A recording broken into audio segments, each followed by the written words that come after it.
welcome to another day in the Milky Way. Thank you all for being here tonight, and thank you, my co-host, David Null, Hawkeye Two Feathers. It's going to be a great show, and we're both looking forward to it. Cheers and welcome, and gentlefolk, start your engines. I couldn't help it. For you NASCAR fans out there. But, thank you. And we greet you with the love and the honor of the infinite creator. And we continually pray that you all are doing okay. So thank you for coming in. On with the show. Oh, yeah. Tonight we're going to be talking about, you got several good stories tonight. But tonight I'm going to present Blue Jacket. He was a prominent Indian fighter guy who lived back in the day.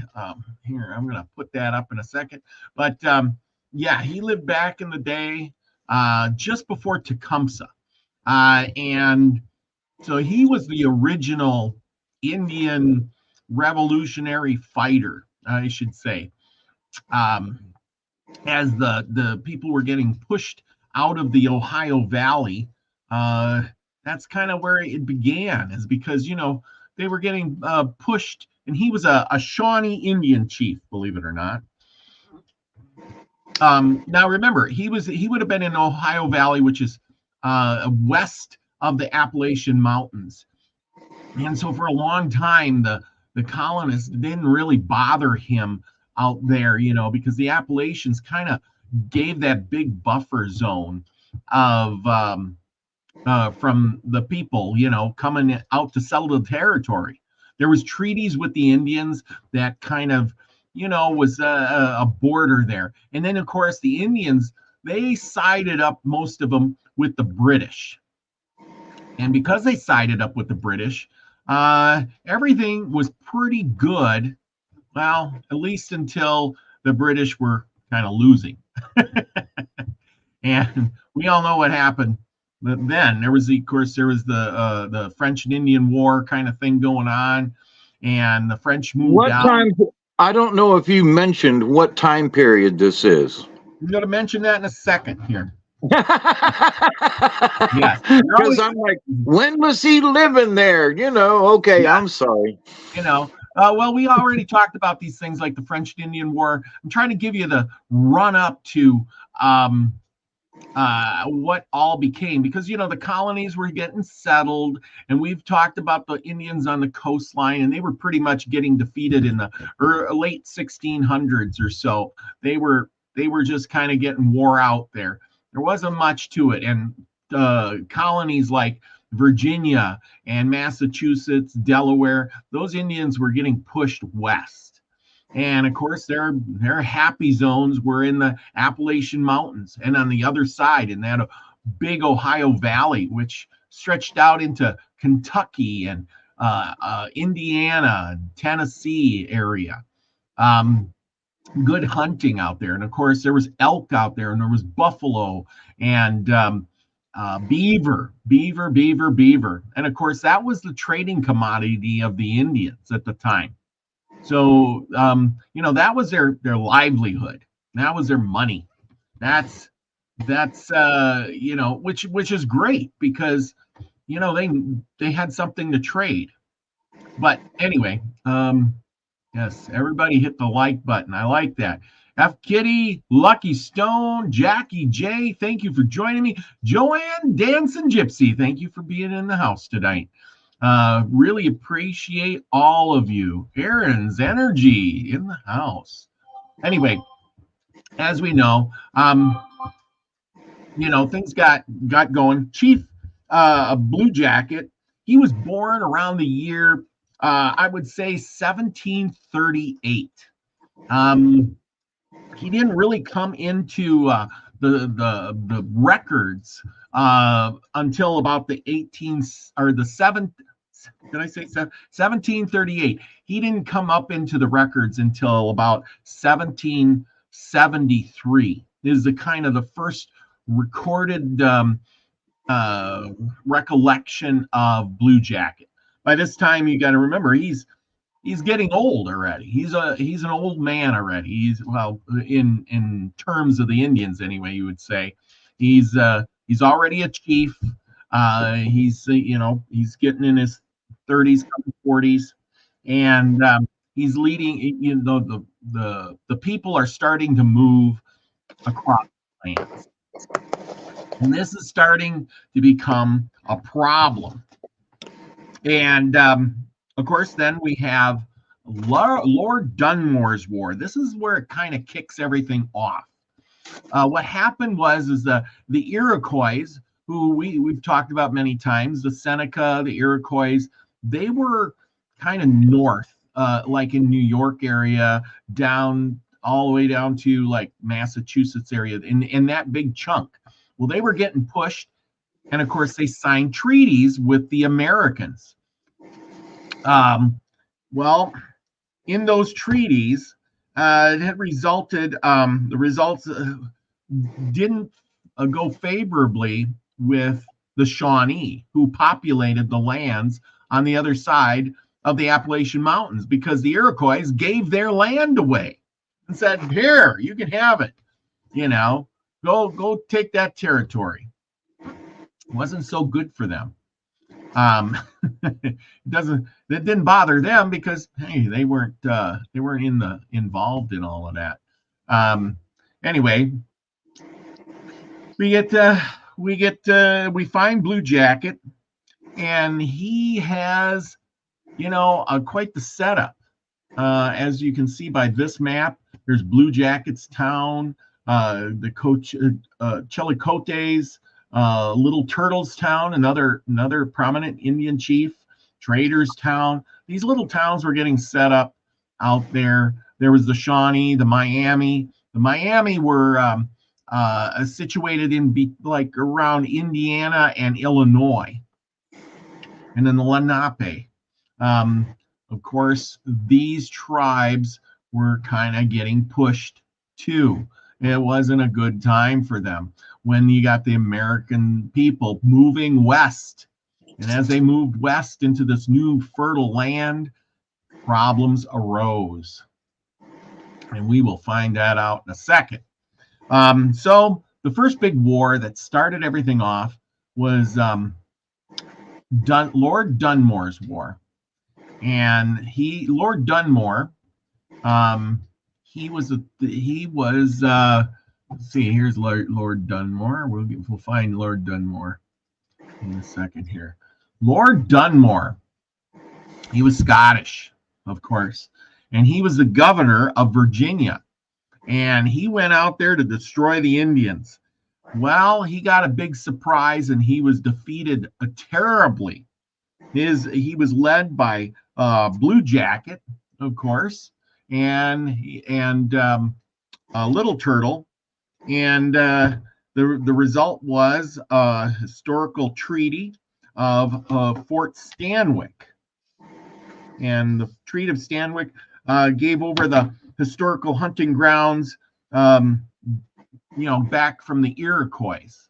And that's what they were fighting over. The Iroquois signed over lands that really weren't theirs, creating all kinds of troubles. And can I interject something here? Yes, go ahead. Okay, so the Iroquois, and signed a treaty to say, okay, we signed off our lands. But then think about this: the white men are going, wait a minute, the Iroquois signed all this over. Yeah. When probably they didn't mean that. Okay, I would bet you, my bottom dollar, that the white folks were absolutely taking advantage of the Indians because they'd already broken some treaties. So what they did was they said the Iroquois sold us this land, and they were going all the way to the Mississippi. Yeah. When actually the Iroquois were going, no, that wasn't the original agreement. So understand that too. Yes, absolutely. Well, the thing is there's brand new lands out there, and you got these people that are coming, and it's like, hey, if you're the governor of Virginia, you're saying, hey, move west. We got lots of land out there. We just signed a treaty with the Indians. Take all the lands all the way up to the Ohio River. which is quite a ways away. And the Indians weren't too happy. They were saying, from what I read, and of course we got Lord Dun. This is Lord Dunmore. His name was John Murray, Earl of Dunmore. Boo. Fourth Earl. Yeah, and of course he led a huge party of people into the wilderness to defeat these Indians, and they whooped their asses. Put it bluntly, he was defeated very, very bad, and the Americans went and hightailed it back, and they got a different general to come back and fight. And we are going to put that guy's picture back up here in a second, and I'll show you. We'll start out in the beginning because, did the governor survive? Yes, he did survive. Boo. Okay. Yeah. Okay, so here you got Blue Jacket. He was a war chief. He was the predecessor to Tecumseh. This guy was really good war chief, and him and Tecumseh did fight, but Tecumseh was young, and this guy was old by that time, So anyway, Blue Jacket was an important defender of his tribal lands. The Northwestern Wars, a predecessor of famous Tecumseh, which we're going to talk about next week. Let's see. We talked about most of this here. The legend. Oh, there was we ain't going to talk about the legend yet. Anyway, Legend of Blue Jacket. Oh yeah, we don't want to talk about him just yet. This is going to be later. He was built a strong confederation, kind of like Tecumseh did, amongst the various tribes of the Miami chief Little Turtle. Little Turtle and Tecumseh, they were one of the biggest the war chiefs that led the war parties, and only Little Turtle became more famous because he was just known more. I think he ended up getting killed in one of those battles though, and we'll do him later. In November of the year, about 1,000 Shawnee and Miami Delaware Indians defeated a large American expedition of 2,000 soldiers. This is twice the strength of native forces. Led Northwest Territory Governor Arthur Sinclair. To this day, Sinclair's defeat, also called the Battle of Wabash, remains the single greatest victory of the Native Americans over the U.S. forces. President George Washington forced Sinclair to resign. Killed, thousands of people, or 1,000 people in that battle, leading to how Blue Jacket was this great warrior, and so was Little Turtle. When the British lost, we talked about this before with Simon Kenton, and Blue Jacket allied with the British in the Revolutionary War. When the British lost, the Shawnee lost vast lands in what is today Ohio, and a strong ally of the American settlers. In November 1791, Blue Jacket combined a confederation of Indian tribes with Miami chief Little Turtle and Wright, and defeated a massive expedition led by the Northwest Territory. Okay, so he defeated them, but they came back with more. That's the problem. You know how it is. So in describing all of this, how should I say this? From the Indian words that I read this week, they talked about how the Americans would come in and they were killing the buffalo and literally taking the tongues and the livers and leaving the rest to rot. They shot at the elk and they were killing all the elk off to the point where the elk were so skittish that it was almost impossible for an Indian to kill an elk. Little Turtle did, I mean, not Little Turtle, but Blue Jacket did try to make peace. The Shawnee were on the west side of the Ohio River, and the whites had moved all the way up to the bank on the other side of the river. Well, one day they kind of tried to make a peace, and it didn't go so well, or it did and it didn't. So what happened is they threw a big party, signed this little treaty, shook hands, they played music, and the Indians And the white man sat down and ate food and partied all day long. They roasted two cows, and and they had lots of stuff. It was just a big, huge party. Everybody was shindig. A shindig. Yes, that's a good way to describe it. They had this shindig. Everything was good. And as you know, the white man is kind of a shyster. They never keep their promises. So after the party was over and the white man's in his canoe and paddling across the river, the Indians find out that the white man, while they were partying, went ahead and stole their horses. And as they paddled across the river, the Indians fired shots, even though they didn't hit anybody because they were out of range. They were mad, and the treaty and the peace was broken.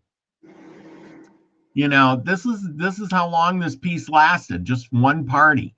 And it just tells you who's the bad guy. Who is the bad guy? You got the white man coming in, taking your lands because, hey, somebody said I can go settle this land. And then you got the Indians saying they're moving in. And of course, the Shawnee they didn't live in teepees. They didn't live in they called them wickies. That's what they call them. It was like a birch bark hut type of thing. They called them wickies. And they did settle in towns. And what? Wickiups. Yeah. And they had crops and fields and grew corn in the Ohio Valley. But as the settlers moved in, the Indians got mad and they'd go over there and burn the houses and kill people. It was a terrible thing. You're moving in on my land. I'm going to go, burn your house and kill the people. And it was devastation. Oh, excuse me. And also the story of them, signing a treaty and then stealing their horses, of course, that got back to the rest of the Indians who, were, a little leery of the white man to begin with. And now all the Indians are mad because they broke that treaty again. Again, yes. It's always breaking the treaty. And that's the thing. It's oh, look, want to mention it's a pink moon tonight. Ooh, pink moon. Yep, sounds like governors today. Lies. Nothing has changed. That just proves nothing has changed. Yeah. And here's something else is that, so the white man has a history of breaking promises. So by the time they really move west, the lies of the white man have been carried on and passed on to the other tribes. So you say, well, the Indians, they didn't have any reason to, to not trust the whites, but bananas. Since 1680 or something, they had been decimated, lied to, and treaties broken. And so, the white man has a really nasty history because of these things, even pushing into the West. Okay. Mm-hmm. Yeah, exactly. As you can see, this is Little Turtle. And, he's wearing one of those medallions. You know how we always talk about he's wearing one of those peace medallions with Washington's head on it or something. Of course, he's got the bravery of the bear claws around his neck. We know how hard it is to kill a bear. And if you kill a bear, it means you are a brave man. Is that not true? Yeah, Eddie. Yeah, for sure. Anyway, after this fighting was going on, they got a guy. The Shawnees, remember, they were allied with the British, and they were fighting. And of course, the British are they can't really get into the fights. Remember, with Simon Kenton. Kenton was a big instigator. Simon Girty, I should say. Simon Girty was allied with the British, and he was supporting people like Blue Jacket and Tecumseh and Little Turtle, and giving him guns from the British and organizing him and stuff. But he couldn't really go out there. Neither could the British go out there and fight for the Indians. But the Indians could put up all the fight they wanted. But they had this battle at Point Pleasant, which was kind of a big turn there. This was kind of one of the biggest defeats they had. And let's see. Okay, so they had the victory. They had the Battle of Point Pleasant in 1774, which another treaty was signed, the Treaty of Camp Charlotte. The Indians called it the Battle of Cacawana. Anyway, as we move on, in 1785, Ohio, Kentucky, and this land grant was opened up, and the people started flowing in like a river into Ohio, Kentucky area. We talked about that with Lewis Wetzel last week. If you haven't watched that show, you can hear all about Lewis Wetzel and how he was part of that, and so was his family. And when that land opened up, him and his family went into that land where he was, had to fight off Indians, and then his father and his brother were killed by them. So anyway, in 1791, Blue Jacket and Little Turtle of the Miamis, they fought against Arthur Sinclair. Now, who was Arthur Sinclair? That was this guy. We talked about him too. Arthur Sinclair. They fought battles with him. They had the Battle of Wabash. Not a good thing. Anyway, they moved on. They still needed to defeat the Indians. And who did they get next? They got this guy, Anthony Wayne, or Mad Anthony Wayne. In 1783, Anthony Wayne started to wage war, on the Indians. In 1794, he had the Battle of Fallen Timbers. And this is the one where we remember that the Indians were fighting. They weren't doing so good. They ran to the fort, and here's Simon Girty and all the British sitting in the fort, and they wouldn't open the doors. And they were thoroughly defeated. And as you can see here, the Battle of Fallen Timbers. I don't know if I got a picture of that. This is the captain. I thought I had a picture of Battle of Fallen Timbers here somewhere. Okay, the British are humbled. The Battle of Fallen Timbers. And you can see by these great maps they had in the day. And I guess the little dots here are Todd's brigade, Barber's. Basically, they surrounded the Indians and took them by surprise. Here's the Indians, and they were cornered in by the river, and then the Indians retreated up to Fort Miami, which is up here, and this is that fort that Simon Girty was in with the British. And this wasn't so good for the Indians. The Battle of Fallen Timbers, the big defeat. That was kind of the end of it for Blue Jacket fighting. Yes, Lucky says the Native Americans fought for the Americans during the Revolutionary. The Uniteds, the Tuscaroras, and the Stockbridge Muskie, the Cherokee were split fighting on both sides. Yes, a lot of these people, the natives, were split on who to fight for. Do we fight for the British or do we fight for the Americans? A lot of the Indians, though, they did side with the British because the British were like, we're not going to populate your lands. We're going to give you things. We're not going to let the people pour in, et cetera, et cetera. Whereas the Americans were like, oh, we'll just make a treaty with you, and then we'll gain some more land. We'll go fight with you, and we're going to take more land. We're just going to keep taking more land. Now think about this. The British were actually sending over their prisoners and such over to America. Yes. They were shedding population. So, on the one hand, the British are at war. Oh, we're not going to populate you, when there's actually large populations coming from the British Isles. Absolutely. Absolutely. So what a conundrum, right? Yeah. Which one do you vote for when they're coming after your land one way or the other? They are. It was for the Indian who didn't know a whole lot.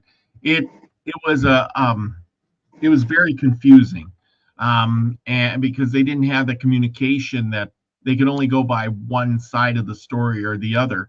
And what Right. happened? But the Indians did know. They kept saying, "Man, and I read this over and over and over. The Indians were like, "Oh, we burn one house and we kill one guy, and three people take their place. We burn down one cabin and they build a whole city. They build a whole town full of cabins. They cut down all our trees. They cut down our forests. They plow up our fields. They burn, burn stuff. I mean, they were literally taking away everything the Indians thought was valuable. I mean, but that's what American people do. They see stuff and they go, "Ooh, look at that big tree. How many houses can I build out of that tree? Ooh, look, that big field. I'm going to go plow it up. Look at that creek. I'm going to dam it up and I'm going to make the water wheel there and harness that river to make and grind my wheat flour." You know what I'm saying? Yep, the Indians saw that the white man was changing the natural cycle of things, and that they were doing things without any regard to nature, which is the Native Americans' primary, we'll say, religion. Yeah. Wait a minute, the land is sacred and you're defiling it. So, it was like they were walking on their church. Yes, absolutely. I mean, it was it was a mess. To put it mildly. And either way, they were losing because they were losing more people than the Americans were or the British were, because the armies would go in and burn their villages. And I read this over and over and over again. And we can put up that thing here. Okay, so here you got the Maumee River, and you got Indian Town, and the troops would come down, burn the town, burn their fields, move down, get to the next town, burn it down, burn it down, go to the next one, burn it down, and then the Indians are stuck out there with no houses, no wikis, no food. They burn their storehouses, burn their fields, shoot their, buffalo and elk and what have you. And then they're stuck there out in the cold with pretty much nothing, starving to death. And they would come and they wouldn't just kill the warriors, they'd kill the women and children. And I think, they, in some weird way, they kind of knew that if we kill the women and children, they can't repopulate. And, once we kill the warriors, then we're going to be winners. And they did. And the population shrank and shrank and shrank and shrank. Whereas the Americans. Why? Let me, because that was the way they did it in Europe. Yes. Yes. That's the way they did it in Europe. You kill everybody, you kill everything. You did like the Romans did. Yeah, genocide them all. Wipe them all out except a few, and then the ones that are left, because there always seems to be more, they'll surrender and do whatever you want them to do. And that's kind of what was happening. The Indians were beaten back so badly. And then turned into slaves. Yes, they caught them. They turned them into slaves. It was not a happy time. And, so we got this guy here, General Anthony Wayne. And General Anthony Wayne, who was General Anthony, in August 20th, 1794, he had the Battle of Fallen Timbers, south of Toledo, Ohio, which is today Toledo, Ohio. After that was the battle, the Indians kind of ran off, dispersed themselves. And on August 3rd, about a year later, 1795, they signed the Treaty of Greenville, giving up Ohio, or at least most of Ohio, to the United States. And again, then once they gave that up and the treaty was signed, the people poured into the Ohio Valley. And then, of course, where they're going to go from there, and they started going down into the Kentucky and, Tennessee and areas like that, because as you open up more land, more people are going to come. You give them a few years, they populate, they have children. Those children want houses. They hunt all the animals off. They keep moving west. I got to have some new land. I'm going west, right? Go west, young man. Isn't that the same? Yep. And here's Anthony Wayne, in his day. Anyway, lots of things going on with these people. I mean, can you imagine fighting out there and you're marching and horses and guys, long rifles and Indian arrows flying all over? I'm just giving you a little idea of that. Well, in 1805, eventually, under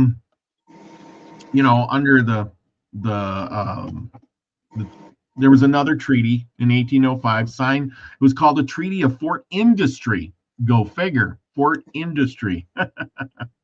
And this gave rise to the slow rise to Tecumseh. Tecumseh was, as Blue Jacket was kind of getting old, Tecumseh was on the rise. Now, there's a great story with Tecumseh and how he united all the Indians. And we're not going to talk about that this week. You got to stick around next week when we find out that Tecumseh was a seer of the future. And he foreseen everything from a giant earthquake to his own death. Kind of interesting that will be. Well, here we go. Let's see what else we got on the docket here. Blue Jacket, I guess he was a straightforward guy. He just wanted to help his people. And who wouldn't want to help his people? You know what I'm saying? Right, exactly. And he went to great lengths too. Yes, he did. But he was. I think he probably seen the future, but he was going to fight to the very end.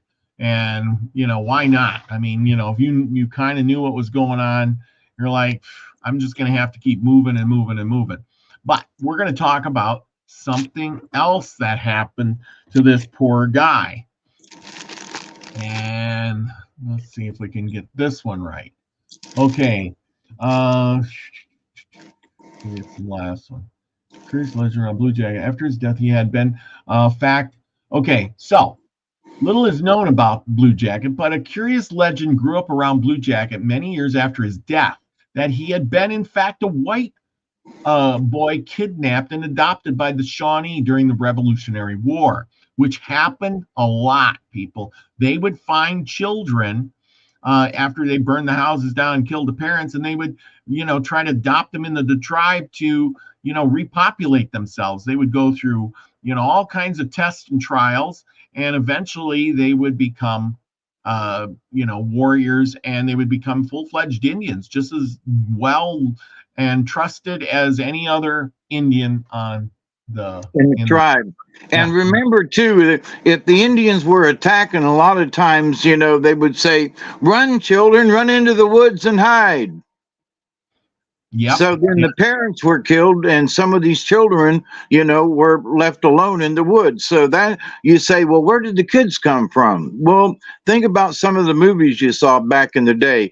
Run, children, run, hide in the woods, or hide, So there you go. Anyway, sorry, go ahead. Well, yeah. Okay. So this is the legend that happened. It held that Blue Jacket, in fact, was you can't make this stuff up. Marmaduke Van Swearington, of all people. Marmaduke, you get it? Marmaduke, the cartoon. Yeah, the big dog. Yeah, Marmaduke Van Swearington, a young white man who later chose to stay with the Shawnee, just like we were talking about, the kids that get kidnapped. The legend took hold in 1877. I'm not messing up those numbers either. 1877. So this is 100 years after, we got to know that, or better, after he first came on the scene, by a biographer, and grew into detail and grandiosity. Even after major biographer in the late 1960s, Alan Eckert wrote a legend as truth. And I listened to the audiobook on that this week, and it's really interesting. It really tells a lot about.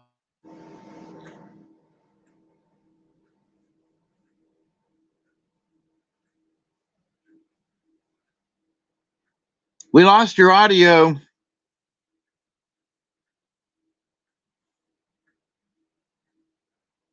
I think he froze. I'm not sure if he's, can we still see his face, but we don't hear him. Okay, am I back? Yeah, you're back. Okay. Sorry about that, everybody. That's all right. It was like froze. Yeah, it does that every now and then. I don't know why, and I don't know how to fix it. I think it's just the internet connection. Yep. So the thing is this Alan Eckert wrote this a book, and I listened. It's on audiobook on YouTube. It's really good to listen to. Man, the guy does a really good job reading it, and it's very interesting. But it's kind of fiction in the fact that it talks about this Al Swearington guy, Marmaduke guy, and so it goes on. And wrote it as legend as truth. You know how it is. You write it down, you make a book about it, and it seems so true in the book that people start believing that it's actually, fact. And I think a lot of our history is wrote that way. And people now, hundreds of years later, can't tell the difference between what somebody wrote as fiction or truth. You know what I mean? Right. They're changing things now, even in my lifetime. Well, exactly. Like I said, if all the books got destroyed and the only book that was left was Lord of the Rings or Harry Potter, they would be like, oh, man, back in the day, they had a magic school and this guy, people flew on brooms. Oh, my gosh, and or if it was Lord of the Rings, there was orcs and there was, oh my gosh, it'd be, and there was Middle Earth. Where is Middle Earth located? People would be searching for it like Atlantis. You know what I'm saying? It would be crazy because they would have this book from 2,000 years ago, and they'd be like, where is Middle Earth? I don't know where it is. But when you bring that up, there are people that that Jules Verne wrote The Journey to the Center of the Earth, and people are still fascinated by that there is a place to be able to get to the inner earth. So after thousands of years of legends, there are still people to this day that are fascinated with the how to get to the inner earth. So anyway. Wow. Yeah. Well, anyway, here it goes. So then there was a big thing about this. Was he or wasn't he, an Indian? Was he really a Shawnee? Or was he a white man? They did a bunch of DNA testing on his, historians on his descendants, a Blue Jacket and Marmaduke Van Swearington, to disprove the legend and prove that Blue Jacket was indeed a full-blooded Shawnee. So like I said, this goes on and on and on. Blue Jacket wasn't a white man, DNA suggests. Oh, geez, you think, right? And I can't blow it up anymore. Family wants him recorded as an Indian. Go figure. I mean, I could understand some of that, but then again, I look at it and think, silly people. I mean, so what? He stood for the tribe. He was the chief. I would say, regardless of DNA testing or not, I would say, well, he's as close to an Indian as you're going to get either way, right? And he was a good chief. So they're trying to discredit the man, regardless of his bloodline, They accepted him and made him their chief. So it's like, oh well, we can't let this go. We're going to have to prove that he was a white man, and these Indians, they couldn't have done it on their own. They had to have a white man do it. And oh my God, they've got to do. Would they do that to a white man? Yeah. They got to do it to an Indian to disprove it and go through all these things. But to the legend of a white man, well, it's, well, I know. But anyhow, and the amount, and think about where somebody's brain has to be in order to go through all this trouble. I mean, you couldn't leave it alone. Well, whether it was a legend or not, was he a chief? Yes. Did he do great things? Yes.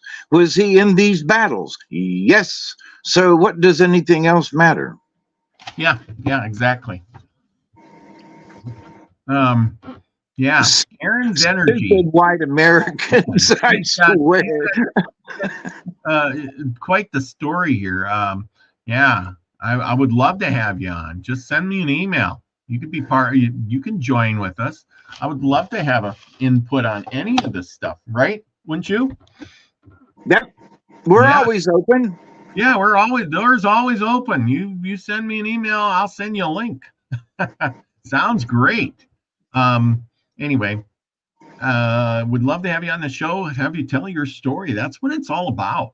It's all about, what recollections we have, because, if you don't tell your story now, it may be forgotten. We don't want to have everything forgotten. At least it will be forgotten, because they're making every effort, especially these last 15 to 20 years. They're making every effort they can to dissolve our history into what they want to make it. It's atrocious, tearing down statues and doing this and, painting over things and just, it's just wrong. Yes, so wrong. Remember, this is Chief Little Turtle. Let's see here. Chief Little Turtle. He was from 1752 to 1812. Mishikenoqua, chief of the Miami Indians, teacher of his people, friend of the United States.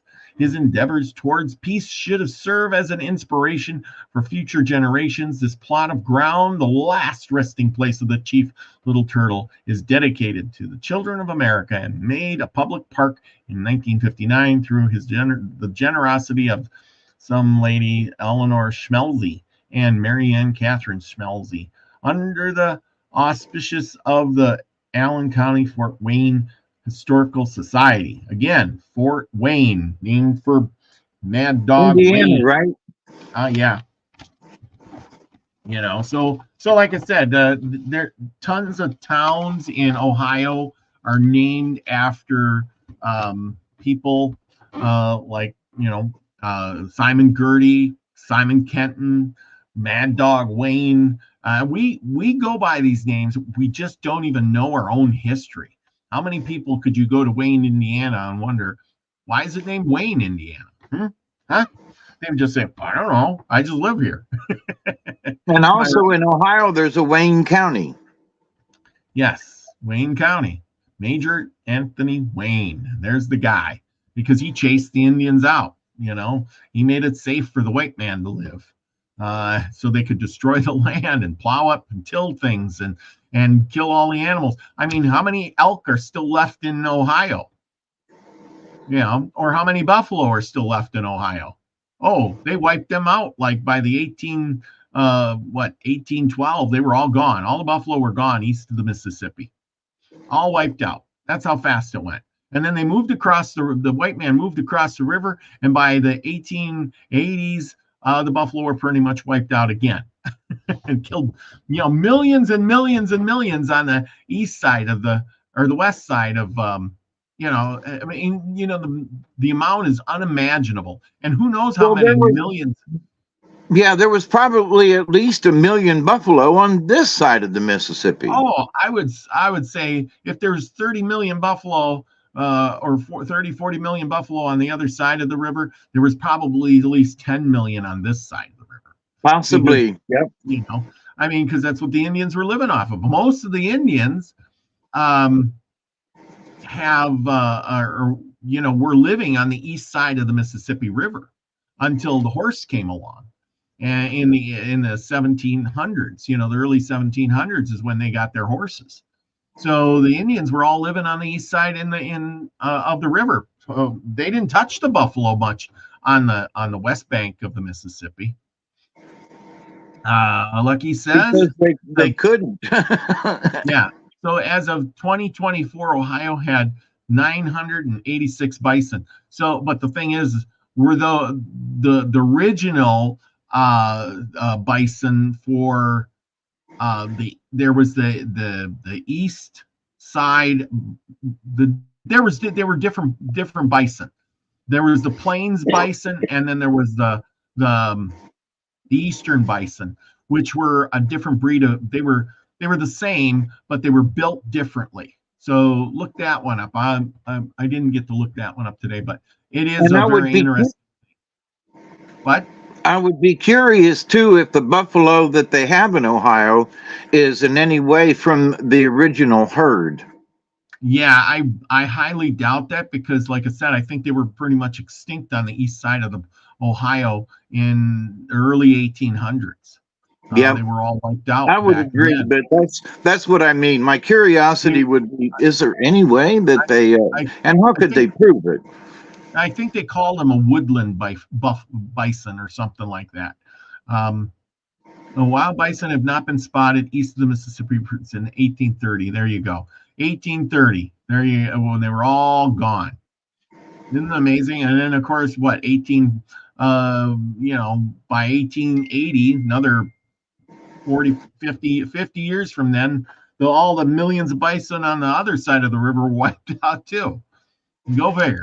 Look what the white man can do. Yeehaw.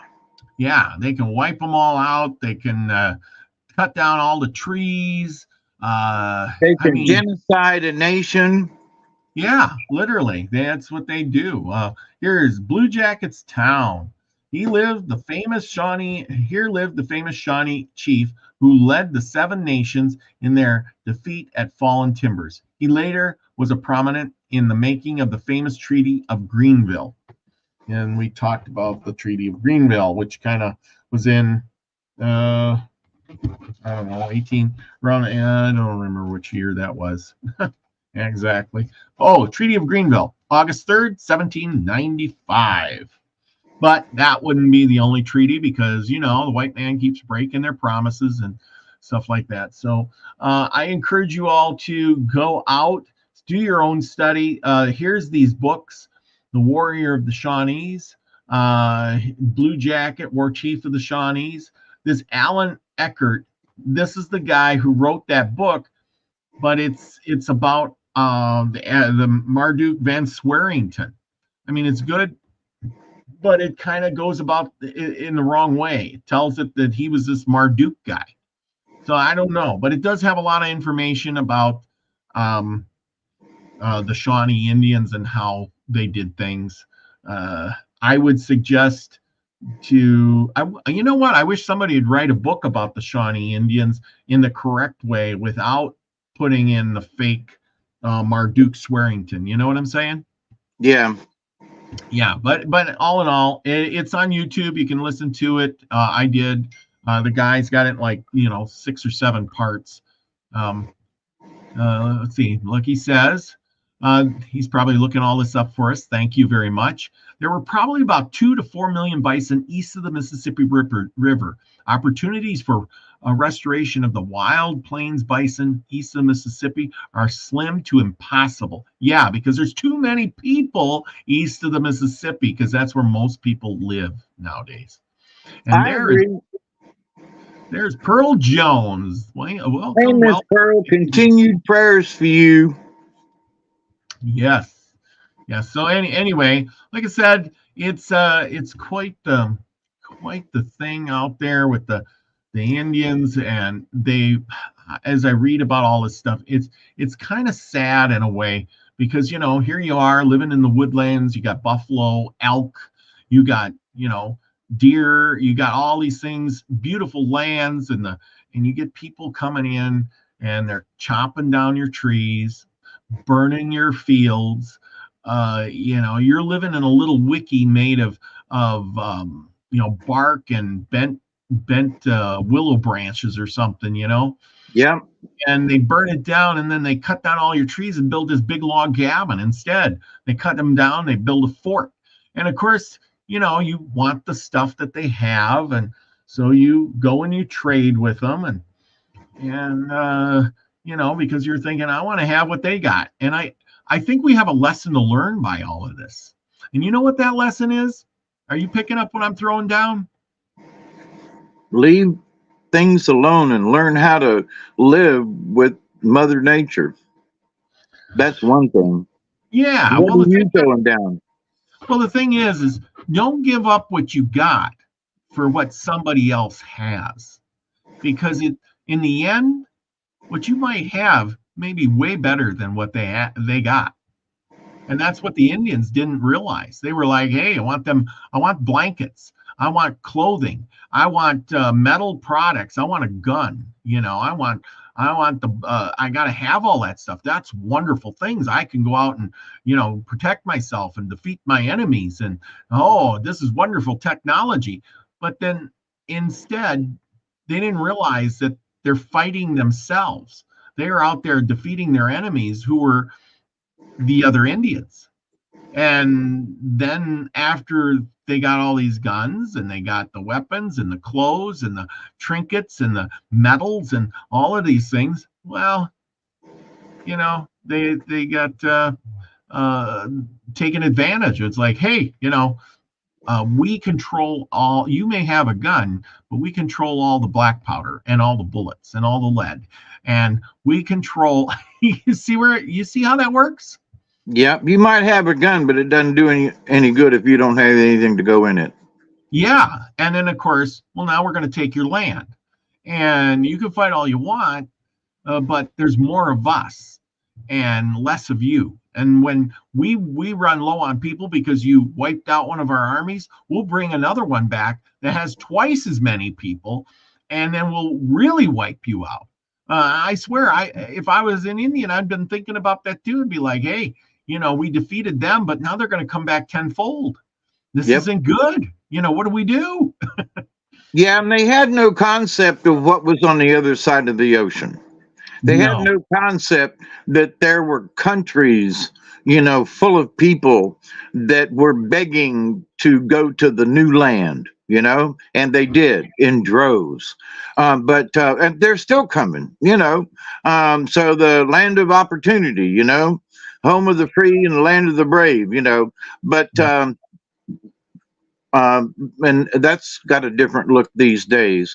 But to the folks moving west, you watch those old westerns where they open up a territory, and there's all these wagons and people on horses and stuff, and they all got a stake. Literally, they got a stake in this, because if they can find a piece of property and put their stake in it and stake a claim, then that belongs to them. Then they get to homestead it, and so all these people that that when they came across, there was already some crowding going on. There were already people who had staked claims for large portions of land. So they just couldn't come in and everything wasn't just open. They couldn't just find a plot of land and homestead. They could sharecrop, but they couldn't have their own, because it was already occupied by large families, corporations, and stuff like that. So people say, well, how come they wanted to move west so bad? Because the east had already started to be possessed by people, so they had to move west, because they really couldn't buy any land or anything over here because it was already being managed. So people say, well, go west, because now we can stake our own claim. Mm-hmm. Yeah, yeah, exactly. And somebody said, hey, if you just go west, there's some free land out there, and you can have as big a farm as you want. I'd be heading that way too. I'd be like, Yep. So the Native American had no idea of what was coming, in that the American dream, or those folks, immigrants coming over, quote, the American dream was to be able to own property and be self-sustainable and all these good stuff. And where the Native American, they were like, what? mm-hmm, So there was this inner drive for the people who came over, and they saw the Native Americans not as a partner, but as an absolute enemy. mm-hmm, yeah. Before they ever met them, they were the enemy.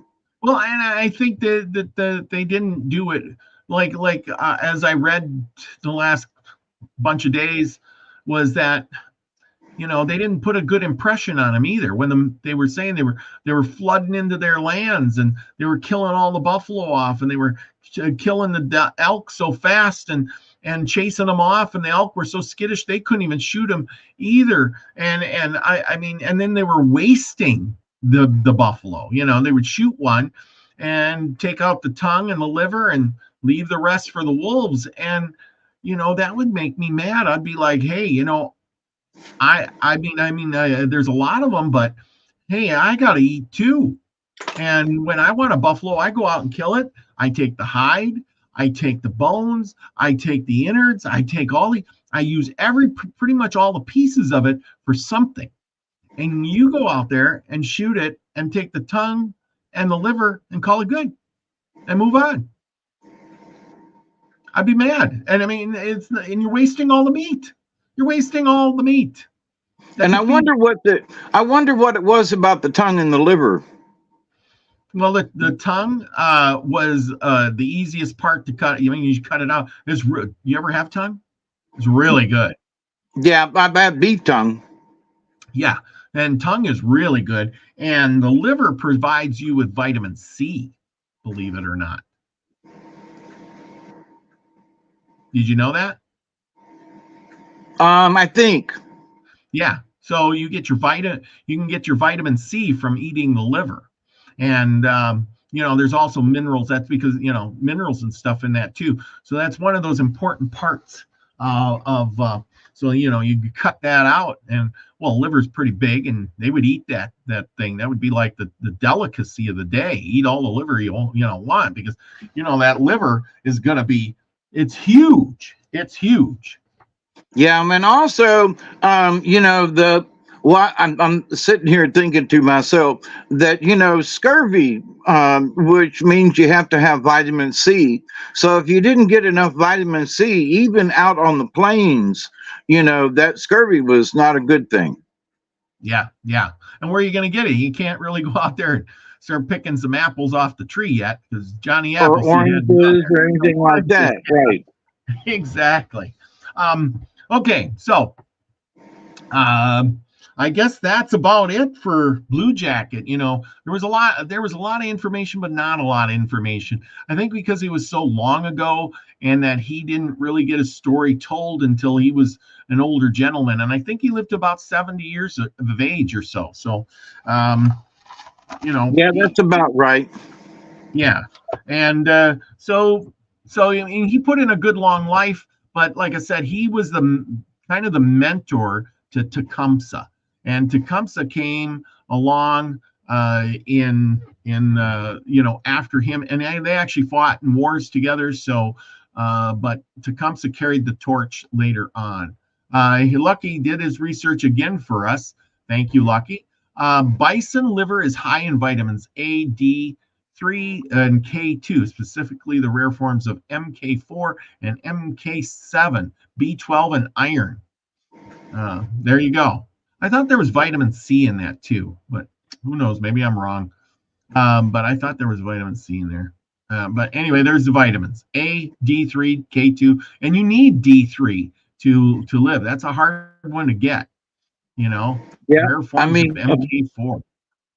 And in my old age at 71 and a half, I just received another um, from the pharmacy vitamin D because of kidney issues and my heart. So if when my vitamin D level drops, doctors automatically go, "Oh, you got to, we got to boost it back up." So I didn't know how important vitamin D was. It's real important. Okay, Lucky has clarified me. I say I'm wrong. I'm wrong. I am wrong. Buffalo liver contains no vitamin C. However, buffalo liver is rich in essential vitamins and minerals, including vitamin B12, iron, folic acid, and copper. So there you go. So they even the Indians and the white man knew that by eating liver, that would gain you health. It's like playing one of those video games where you get to the little box and it gives you health and you're well again. Because if you don't have, like you're saying, if you don't have those vitamins and minerals, you go downhill, right? Yeah, you're going to have bone deficiencies and things, and it's just not going to be good. And also other organs failing. I mean, people died of all kinds of stuff back in the day, and I could see where if they didn't get the proper vitamins, they'd have been very deficient. Yeah, iron is also very important. Yeah, because how would if you're living out in the woods, where would you get your iron from? Lick I a mean, rusty nail. yeah, I mean, but that's the thing. They didn't have no nails or whatever. So Right. how are you getting so that anyway, Lucky says most mammals do produce their own vitamin C except for humans and a few rodents. So there you go. We don't produce our own vitamin C. That's why we got to have it. We're just rodents on this. Yeah, we are. Talk about being kind of deficient in everything, huh? And we chew everything up as we go. Oh, I know. We're terrible. We are terrible. Why is And that? but folks these days, there has been this push since my hippie days to go back to the land. And people are still in that, oh my, we got to be organic. Well, you know, we were organic for a long time, and until we moved into the GMO era, and the fertilizer era. I was talking with somebody locally here about a particular field. And I said, every single year they planted in cotton. And I said, back in the day, they learned 100 years ago to rotate the crops. And I said, I've never seen that field, the crop rotated. And Yep. it was all like, yeah, well, they spend so much money, and they bring in great big piles in dump trucks, great big piles of minerals that they spread back over the land every year because the crops deplete them.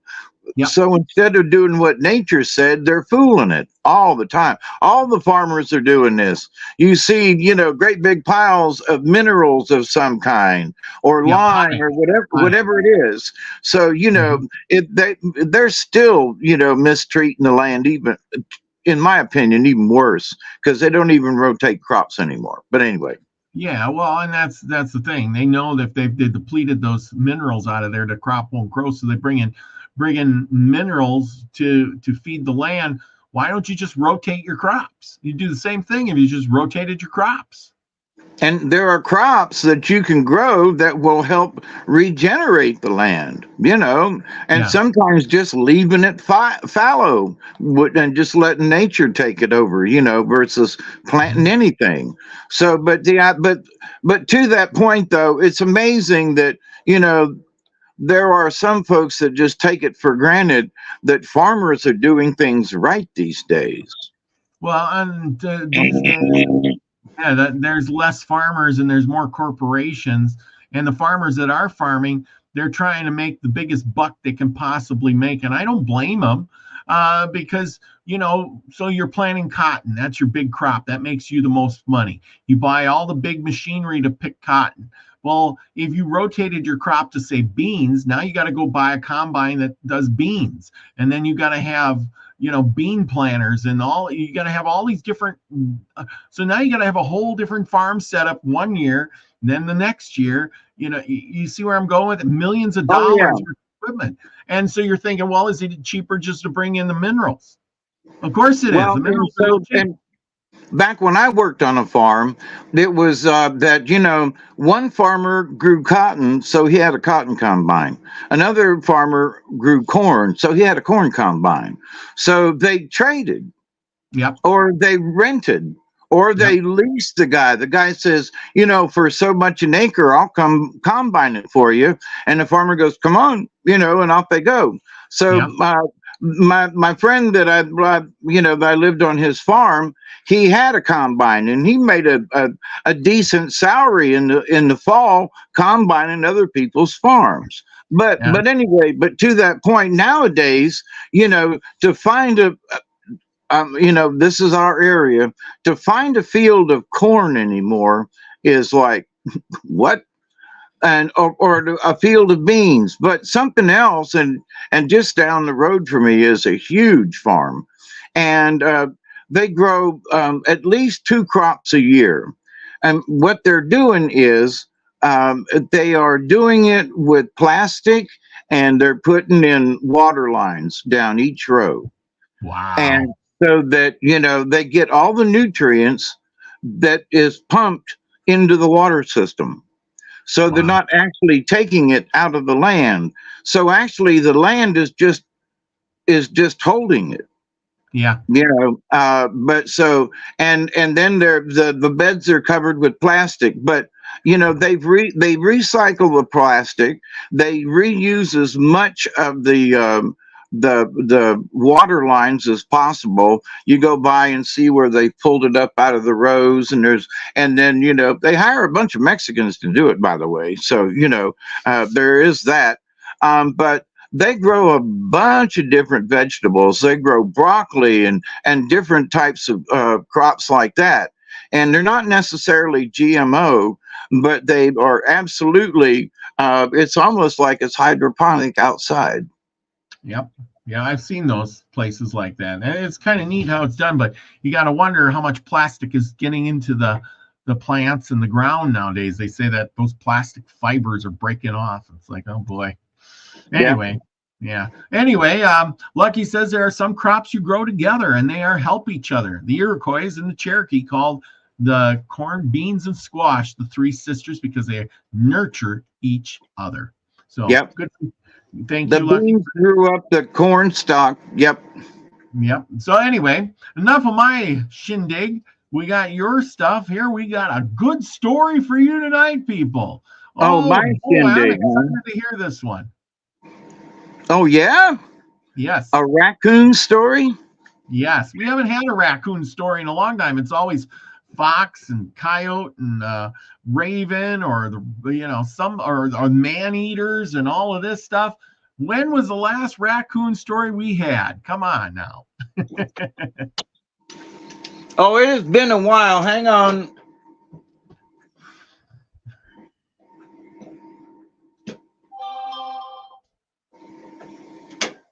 So anyway, I hope everybody enjoyed that little bit I had about Blue Jacket. If you want to find out more information about Blue Jacket, get on the internet, do your own research. It's a great rabbit hole to travel down. You might learn something. Thank you all for that.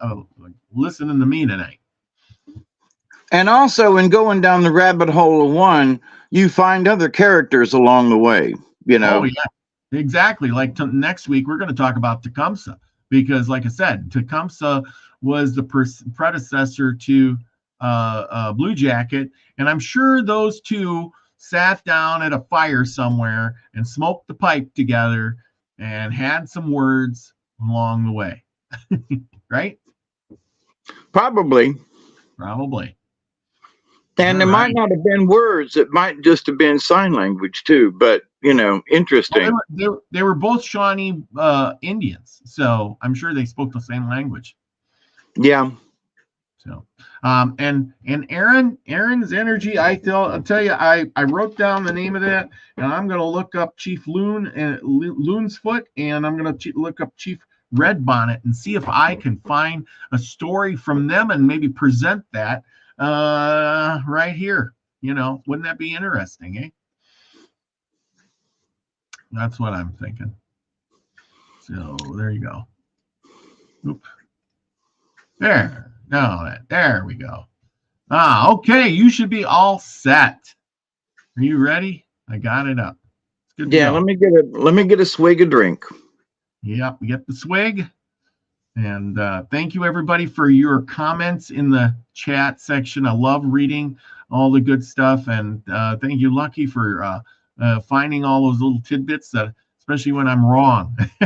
But yes, I don't like to give out information that I don't know, but hey, I'm just guessing a lot of times on some of that stuff. Anyway, there you go. And by the way, the moon does not look pink from here, but it is absolutely a full moon tonight. So if y'all have a chance, you should go out and take a look at it because it's nice and round. But anyway. So we got our story tonight, and I didn't check to see how long it is. And our good friend, loves to build up a story, and I don't know if it's any good or not until we read it, okay? Just to mess with our host a little bit. So this is a raccoon story, and we are still on the Seneca Indian myths that we have been reading now for several months. And we are getting to the end of the book, I must say, so we'll see how many more stories we got left in here over the next month or so. A raccoon story. An uncle and nephew lived together.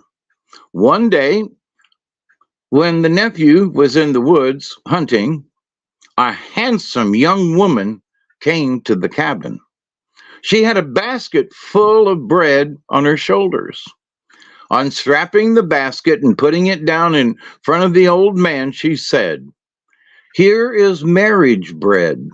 My father and mother have sent me here to marry your nephew." "Very well," said the uncle. When the young man came home, his uncle said, "You are married now." "I am glad," said the nephew. After this, the young woman cooked and the men hunted. Each day, the nephew returned with a heavy load of game. One day, while hunting, he came to a tree in which there was a large hole, and in the hole was a litter of coons. He climbed the tree and threw one coon after another onto the ground. All at once he heard a woman say, come down, you are tired." Then she ran off through the forest. When the young man went home, he told what had happened. His wife laughed, but said nothing. Not long after, when packing up his game ready to start for home, a woman came up behind him, took him by the arm, and led him to a log. They sat down. She pulled his head onto her lap and began to look in his hair. The man was soon asleep. The woman put him in a basket, put the basket on her head, and went to an island in the middle of a lake. Then she took the man out of the basket and asked, "Do you know this place?" "I know it. This is where my uncle and I used to fish." And giving a spring into the water, the man became a bass and escaped. When he went home, he told his wife what had happened. She laughed and said nothing. The man was so frightened that he stayed at home for several days. Then the feeling wore away and he started off to hunt. As he was packing up his game to go home, a woman said, right there at his side, "Stop. Wait a while. You must be tired." They sat down on a log. She drew his head to her lap and began looking in his hair. He was soon asleep. Putting him into a basket, The woman carried him to a great ledge of rocks where there was only a foothold. Then, taking him out of the basket, she asked, "Do you know this place?" "I will tell you soon," said the man, looking around. That minute, the woman disappeared. Soon he heard someone say, "I will fish a while." A line dropped into the water below, and a man began singing and pulling up fish. At last he said, "I have enough. I'll rest and have something to eat." This is what we people eat when we are among the rocks. And he took a baked squash out of his basket. The young man said to the rocks, "Stand back a little so that I can string my bow." The rocks stood back. He strung his bow and saying, "Now boast again," he shot the fisherman. He heard a loud noise and looking in the direction it came from, saw an enormous bat coming toward him. The bat passed a little to one side. The young man took a hemlock leaf from his pocket and dropping it over the rocks sang, "A tree must grow from this hemlock leaf. A tree must grow from this hemlock leaf." Soon a tree came in sight. Then the man talked to the tree, said, "Come near and have many limbs." As the tree came to a level with the place on the rocks where the young man was sitting, it stopped growing. He had seen that along the narrow shelf of rocks there were many men. He called to the nearest one to tell all to come, and they could escape. They crept up one after another, then went down on the tree. When all had reached the ground, the young man took a strawberry leaf from his pocket and dropping it said, "Grow and give berries." Then he sang, "Ripen berries, ripen berries." The vines grew, were covered with blossoms. The blossoms became berries, and the berries ripened. When the men had eaten as many berries as they wanted, the young man picked a leaf from the vines, put it in his pockets, and the vines and berries disappeared. Then he said to the men, "Let us go to our wife," meaning the woman who had captured them. When they had traveled some distance, the young man killed an elk. Taking the hide, he cut it into strings and made a baby board, but one large enough for a grown person. After a while, they saw a house, and in front of it a woman pounding something. When she saw them, she began to scold, and holding up the pounder, was going to strike them. The young man said, "Let the pounder stop right there." The pounder stopped in the air, half raised.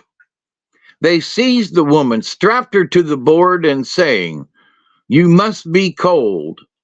They set the board up in front of the fire. Just then, the young man's wife came, and finding that they were about to roast the woman, she was angry. She freed her and said, "You are free now, and I will go home." She went to the lake and called on bloodsuckers to stretch across the water. They came, and she walked over them. Each man went his own way. When the young man got home, his wife was there. The nephew and uncle were raccoons. The end. Ah, there we go. There we go. All right. Well, that was a kind of a short one. Yeah, not too long. I got another one pulled up, which is the next one in line, and it's called The Moose Woman. Okay, well, just let me give me a second, and we'll have that set up for it. Give me a second. Let me take another swig, and we'll It'll be a twofer night. And like Lucky said, he says, "Oh, and then they chopped off their heads." We miss. See, that's the thing about the raccoon story. We get to chop them. There were no heads chopped. Nope, that's right. No heads He chopped. chopped a fisherman, which doesn't make sense, but okay. Yeah, that's all right. Okay, only one got chopped. Okay, the moose woman, huh? All righty, Yeah. here we go. And there you go. You're on. All right, let me get set here just a second. And Duggar's trying to bark away. This next story is called The Moose Woman. A young man who lived alone with his mother decided that he would go to the forest and hunt, that he would stay away a year, collect and dry meat, and at the end of the year, come home. He started, and after going a long distance, came to a region where he thought there would be plenty of game. He built a bark house and began housekeeping. Each morning he made a fire, cooked his breakfast, and ate it, and then went out to hunt. He stayed away all day, and when he came home at night, he was often so tired that he lay down without eating. He soon had a large quantity of meat, but many times he was hungry. One day, when coming back from a long tramp, he saw smoke rising from the smoke hole in his cabin. He was frightened, for he was sure the cabin was on fire. He ran as fast as he could, thinking he might save some of the meat that he had dried. On going into the cabin, he was surprised to see a fire in the fireplace and his kettle hanging on the cook in such a way as to keep its contents hot. He wondered who had come to cook for him. In all the time he had lived in the forest, he had not found a cabin nor seen a human being. He saw that the deer he had brought home the evening before was dressed and hung up to dry. That wood had been brought in and piled up near the fire. That everything had been put in order and acorn bread made.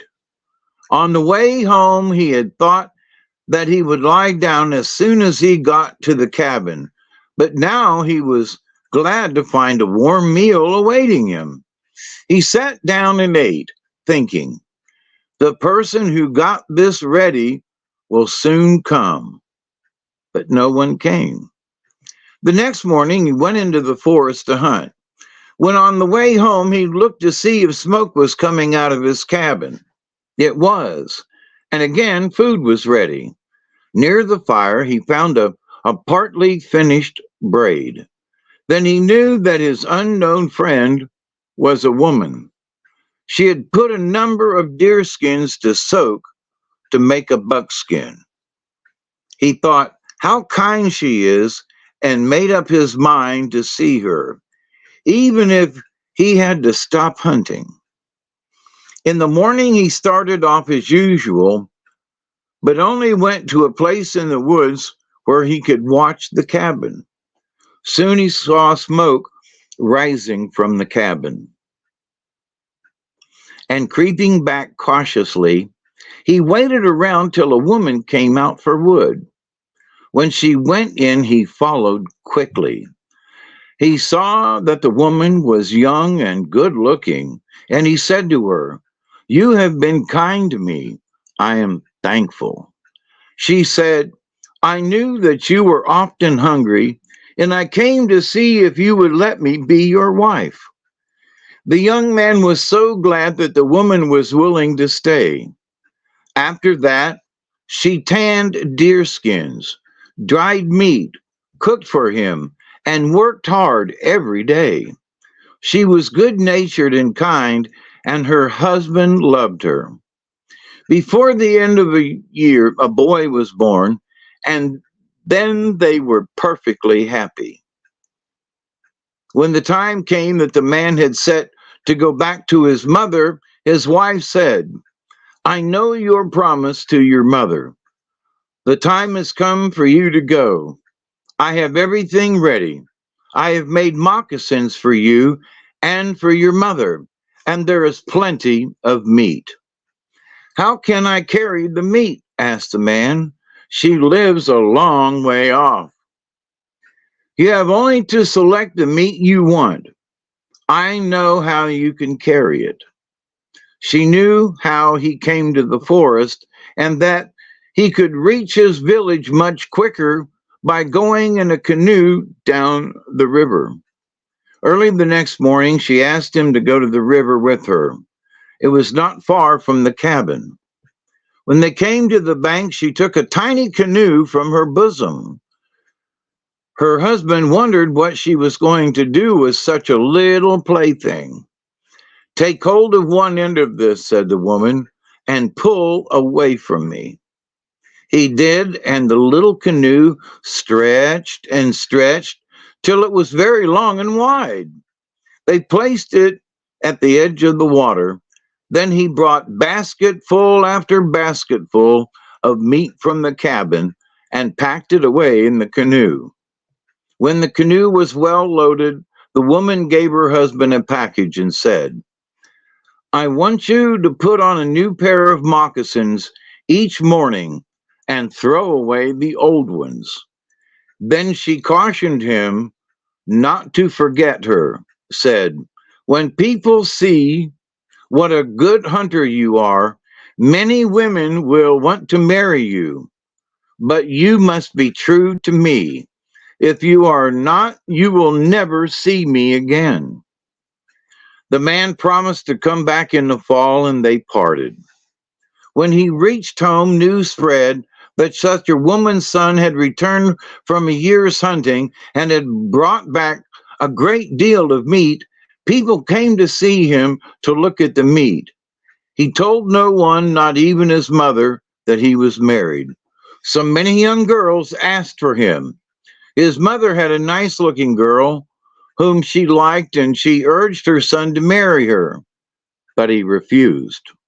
After a while, he said to his mother, "I am going to the woods again. I have a cabin there. Sometime you will know why I don't marry the girl you have chosen for me." When he reached the river, he shook the little canoe as his wife had told him to do. It stretched out, but was not as large as before, for he had no meat to carry. He sat in the canoe and started up the river. When near his cabin, he saw his wife waiting for him and his little boy running around at play. The husband and wife were very happy again. Another year went by, and a second boy was born to them. Again, the woman got her husband ready to carry meat to his mother. She seemed to know that this time he wouldn't come back.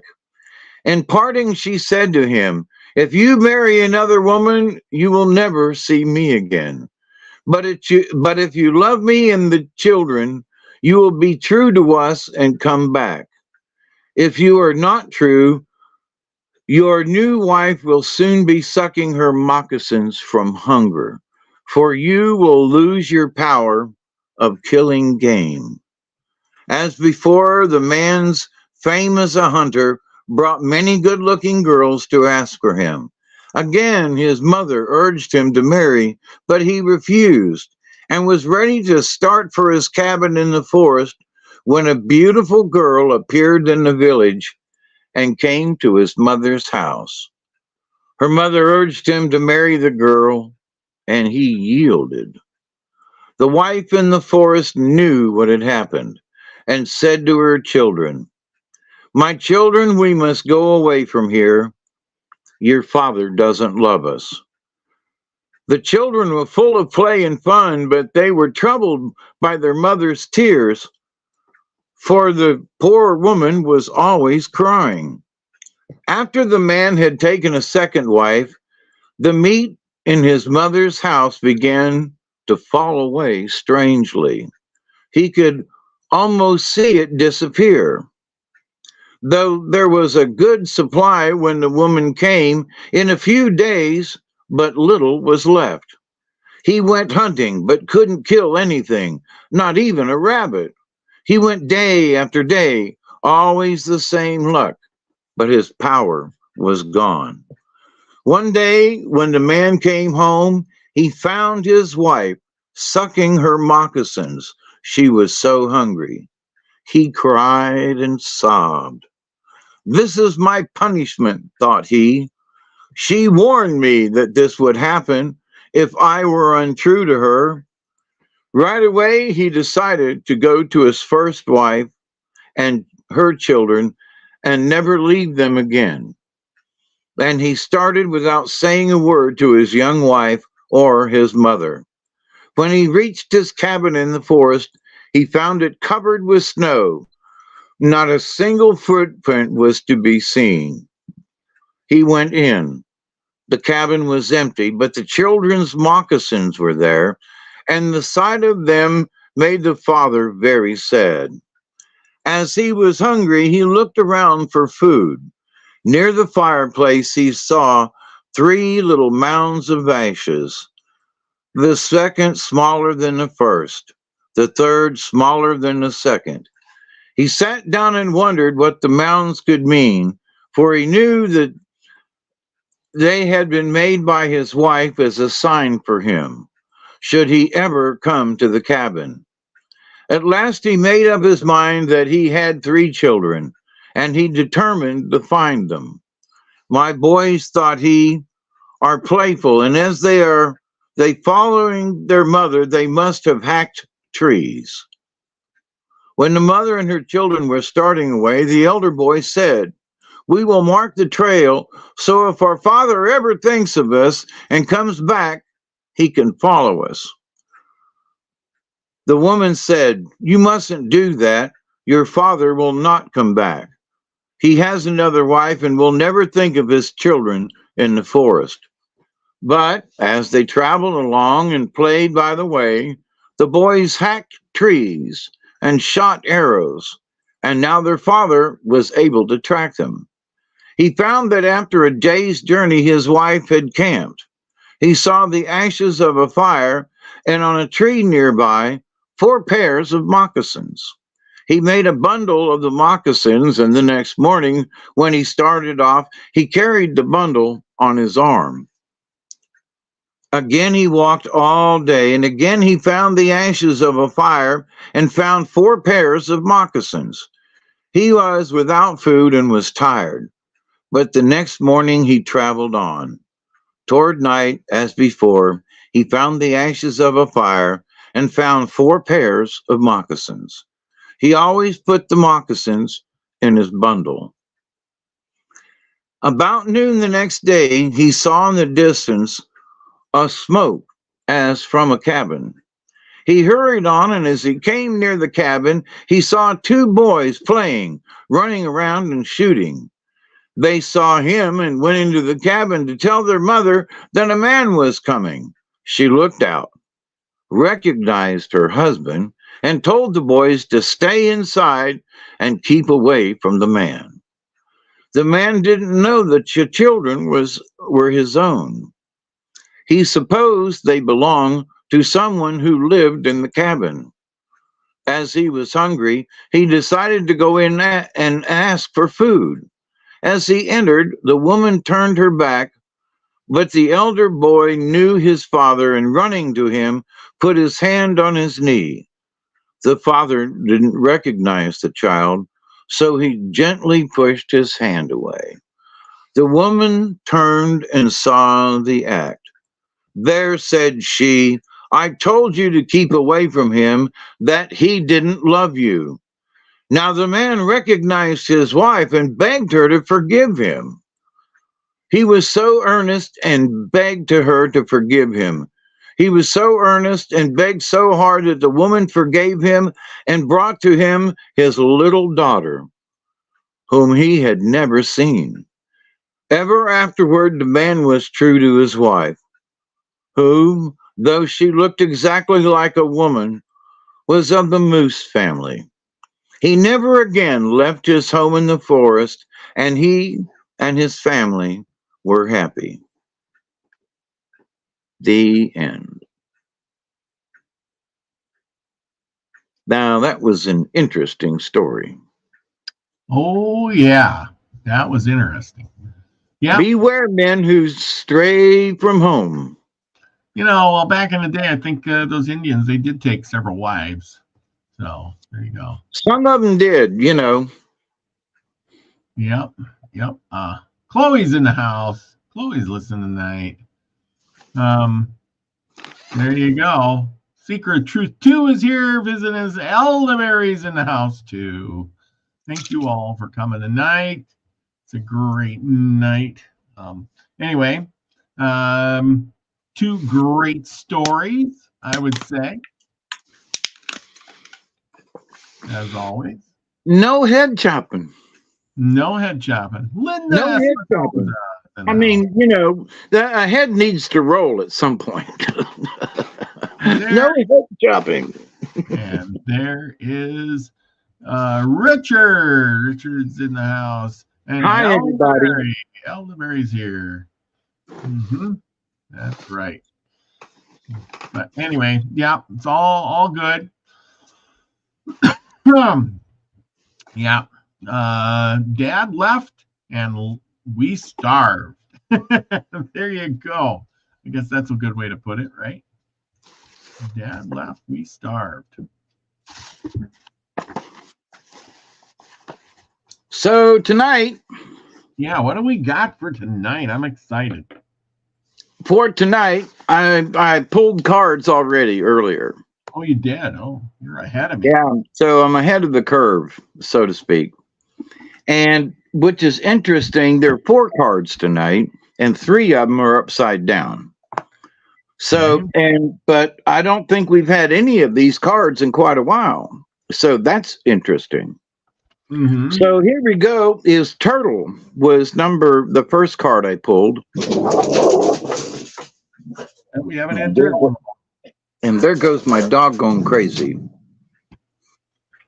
Hang on. Mary wins in the house. There you are. Mary wins. Let me let the dog out before I do this. Go right ahead. You want to go up? I pull up the Turtle card.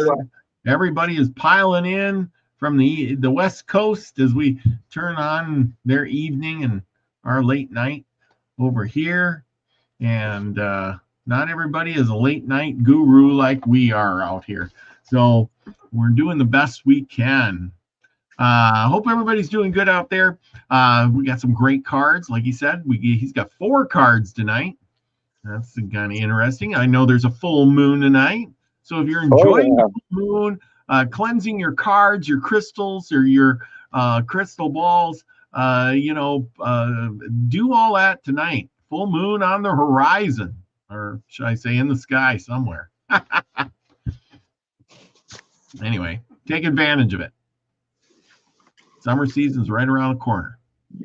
Oh yeah, but I've got a jacket on this evening and had the heater on earlier, so summer ain't here yet. The temps are in the 50s down here in the south. So for me, we've had a really nice spring. Where a couple of years ago it was in the 90s by this time of the year. So thank you, spirits. Global warming. But anyway, shame on me. Did I say that? Yeah, I said that out loud. Okay, Turtle, number 10 in the book, page 77.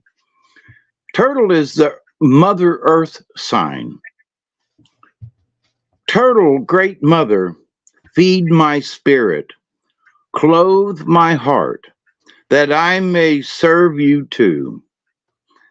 In Native American teachings, turtle is the oldest symbol for planet Earth. It is the personification of goddess energy and the eternal mother, from which our lives evolve. We are born of the womb of the earth, and to her soil our bodies will return.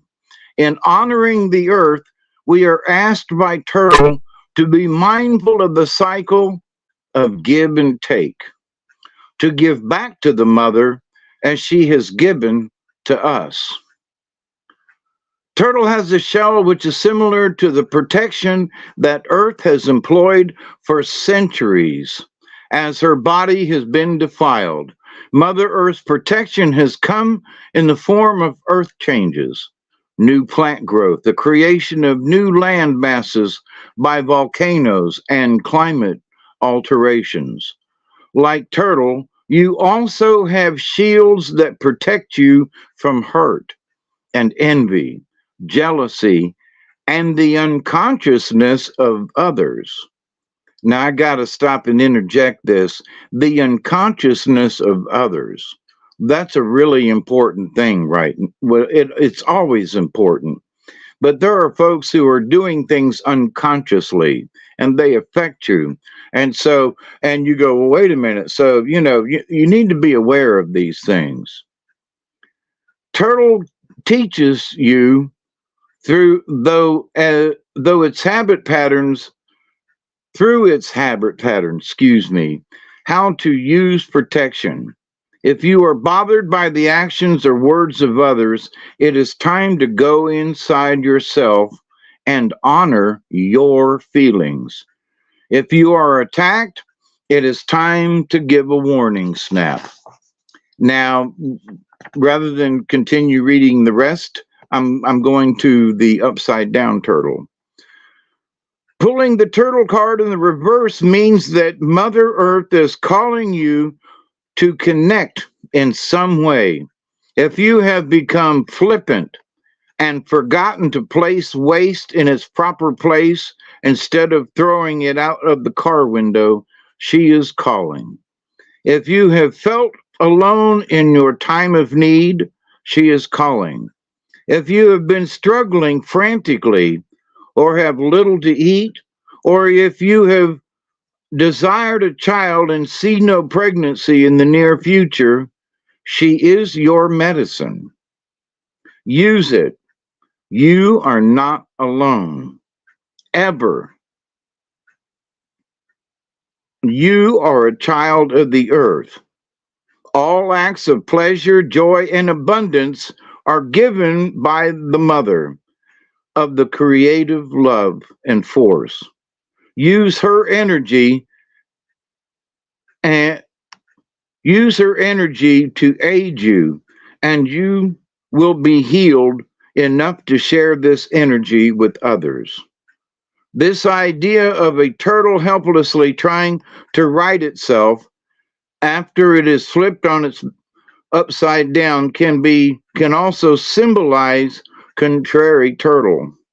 You are not a victim and you are not helpless. No matter how much it may seem like this is the case in your present situation.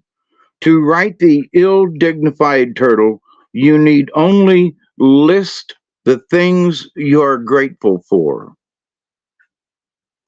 To right yourself, all you need to do is list the things you are grateful for.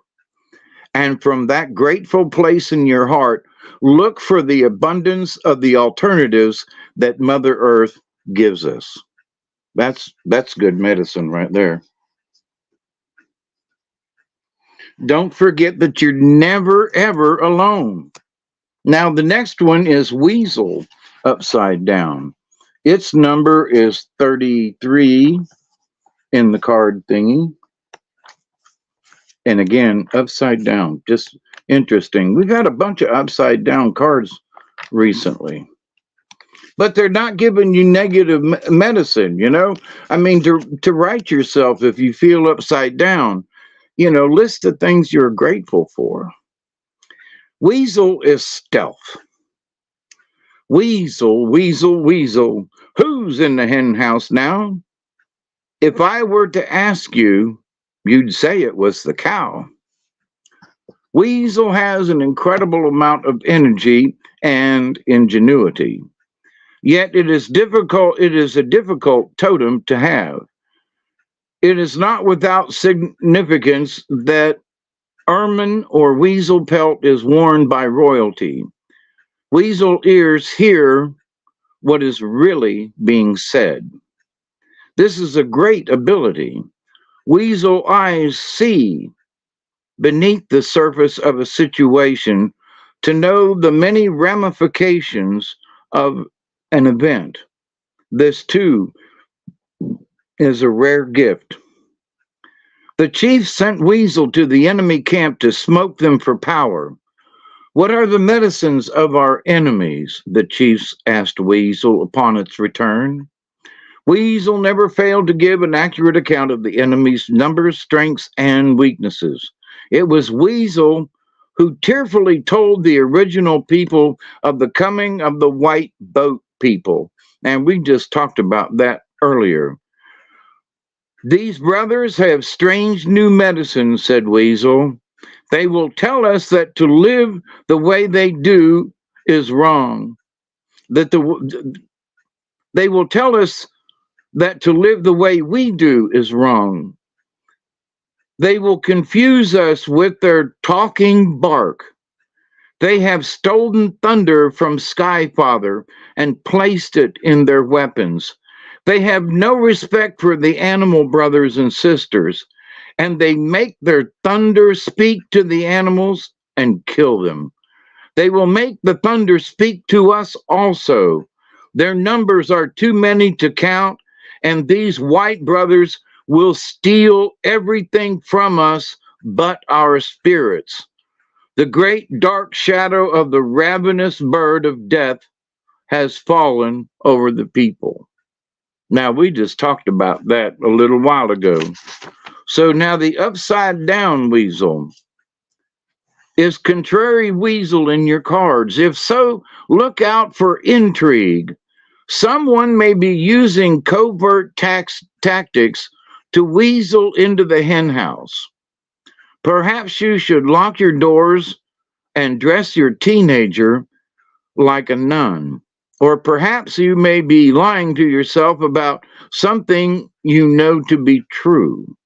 This can be a lie on any level. For instance, storming the refrigerator at 3 o'clock in the morning and telling yourself that no one will miss the half-eaten pie you ate. Don't slink away just because you can. Honesty to self and to others is of the utmost importance. Hey, you want me to read that again?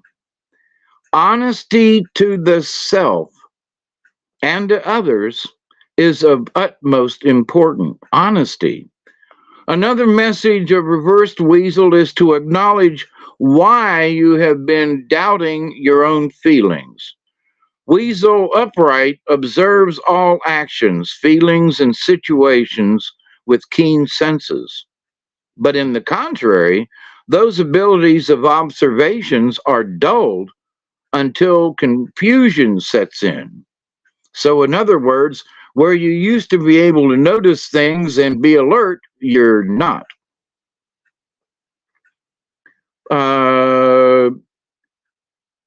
When you don't know how you feel or what is occurring around you, doubt becomes the barrier to your progress. Then you may find a bit of paranoia sweeping into your life. If you want to right the situation, start by shaking the dullness out of your life and out of your head and start observing the obvious. No one can fool you if you watch your step. Honor your knowing, seek the hidden reasons, and use discretion in the process. So there are a lot of folks are being fooled, and some folks are going into their turtle shells. But by doing so, that you have to look at your situation and go, Number 21. And Weasel is telling you that your senses have been dulled. So, and now the next one, upside down, is Owl. Deception. Owl, magic, omens, time and space. does the truth emerge, casting out deception. Silent flight, the sacred medicine bird. Now, there's a lot here to read about owl, but I'm only going to read the first paragraph, and then I'm going to go right into the upside downing. Owl medicine is symbolically associated with clairvoyance, astral projection, and magic, both white and black.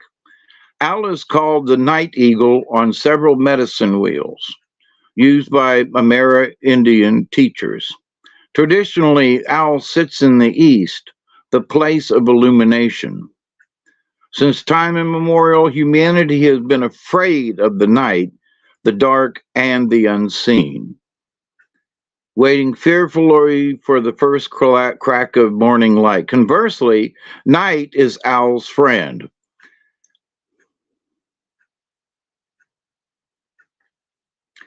Owl is oftentimes the medicine of sorcerers and witches.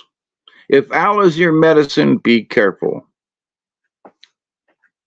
Is it any wonder that in many cultures, owl is the symbol for wisdom? This is because owl can see that which others cannot, which is the essence of true wisdom. While others are deceived, owl sees and knows what is there. Now, the converse. If you have owl upside down in your cards, you have been greatly deceived by either yourself or another or other entities. Perhaps witchcraft or black magic is being used against you, or maybe you are using witchcraft or sorcery to aid you when you should be praying and asking the Great Spirit for guidance. That's interesting. The message is to befriend the darkness inside you. Look deeply, and soon the bright light of dawn will illuminate you. Then ask yourself what you are in the dark about. They want me to read that again because I messed it up. Look deeply, and soon the bright light of dawn will illuminate you. Then ask yourself what you are in the dark about. How and by whom are you being deceived? Have you lied to yourself about someone or something? Now, the lying to yourself. There are a lot of things that we lie to ourselves about. Well, this will be okay, or well, I don't need to do, or something, something, something. Those are the lies we tell ourselves. Are you being greatly deceived or just slightly deceived? Owl tells you to keep an eye on your property and your loved ones.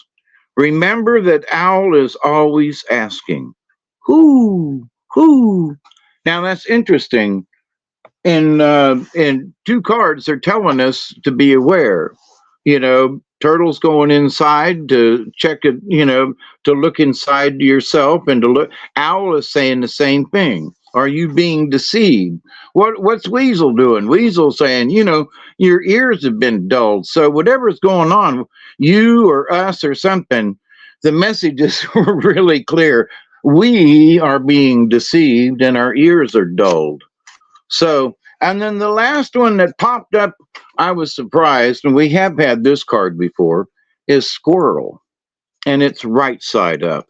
And its number is 26 in the book. And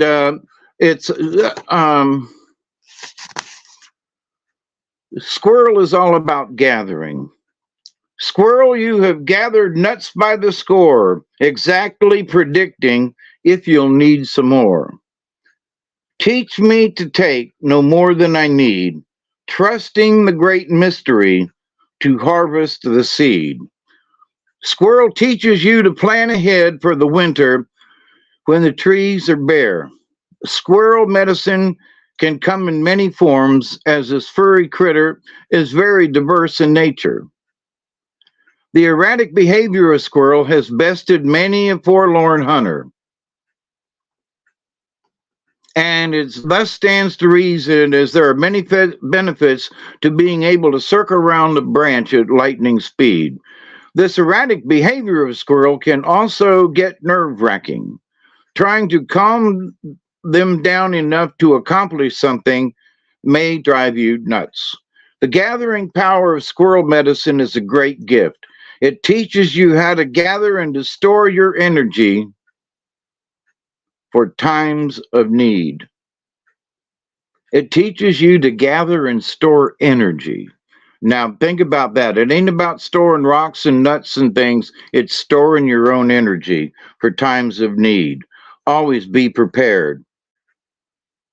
In today's world of changing times and fortunes, it is the wise person, again, there's Owl, it is the wise person who prepares for the future. Our prophecies have all spoken of the end of the millennium and the changes to come. Now, that's interesting. Two cards talk about the future end times, okay? If Squirrel is scurried into your cards today, it may be that you are being told to honor your future by readying yourself for change. Interesting. So the other cards are telling you you're being deceived. You need to look inside yourself. You need to look into the darkness to find out what it is. And Squirrel's telling you to gather your energy for changes to come. Now, how about that for 4 cards tonight? What a heck of a message. It's kind of like really throwing it out at you, like, pay attention. Wow, that's interesting. Yes, it is. Very interesting.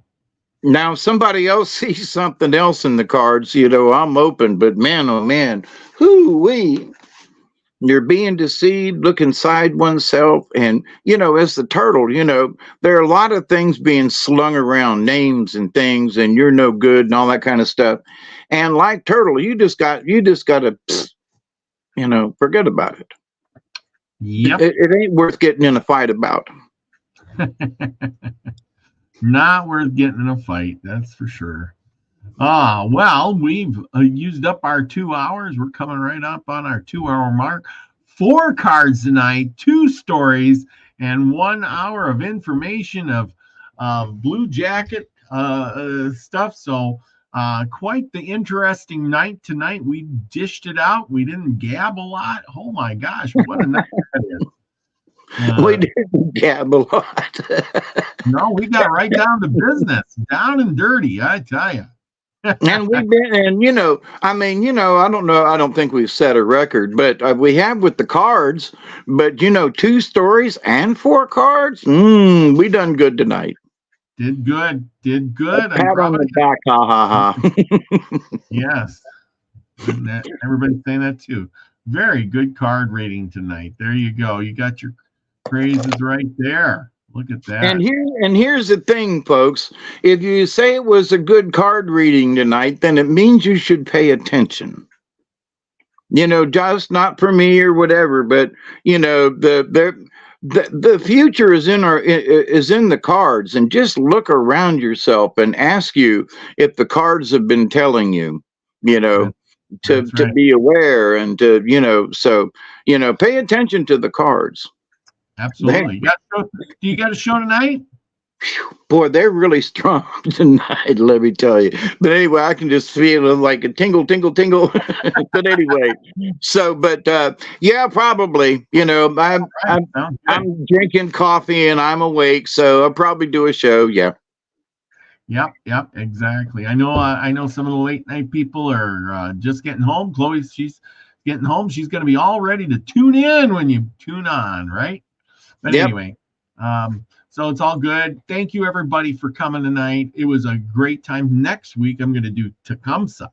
Yeah, and he was a seer for sure. So there you go. It's going to be a good week. And don't forget to tune in on Saturday, where we're going to have another great night of Trinity of Truth on the Milky Way Soul Tribe. And of course, then I will be on Nina the Mystic's channel on Sunday, where we're going to be talking about those red heifers that they're going to cook up and make into ashes so they can build that next temple or something like that. But we're going to find all about that on Sunday on Sin Day Live.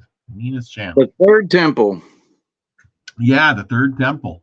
Or, well, if they start that war, it might be the Dust Temple.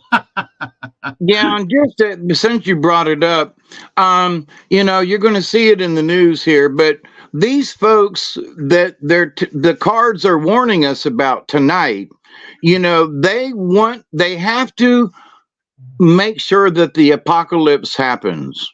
They have to see the end of the Bible through. And so they must do the third temple. They got to do the heifers. They have to make all of these things come true. So, we just need to sit back and watch this stupid show, and be aware, don't be fooled. Yeah. Anyway, I love you all. Thank you. Yep. It's going to be an interesting time, and the cards are not lying. So pay attention, like said, pay attention. Yeah, well, Mary wins says love y'all, love wins, and it really does. That's what we talked about last Saturday on the show. It was talking about, you gotta get that love frequency going. So anyway, that's what and follow your heart and find your inner truth, and that's what it always boils down to. And with that, well, we're going to sign off, and remember, everybody, go out and do something nice for somebody. Find that inner truth. Go search down these stories. Learn something. That's when we pass to the other side. That's all we'll have to take with us is information, all the experiences that we had, and when we get there, we can sit there and review all of that and take it in and say, "Wow, those were good times, weren't they?" And it's all about high frequency. That's right. Raise your frequency, so that when you do pass, you go with a high frequency, not some low. That's absolutely right. Don't forget to hit the subscribe button and give me a thumbs up. It helps the YouTube algorithm. And with all of that, you go out and be the frequency you want to receive, everybody. Love y'all. Peace, everybody. Bye.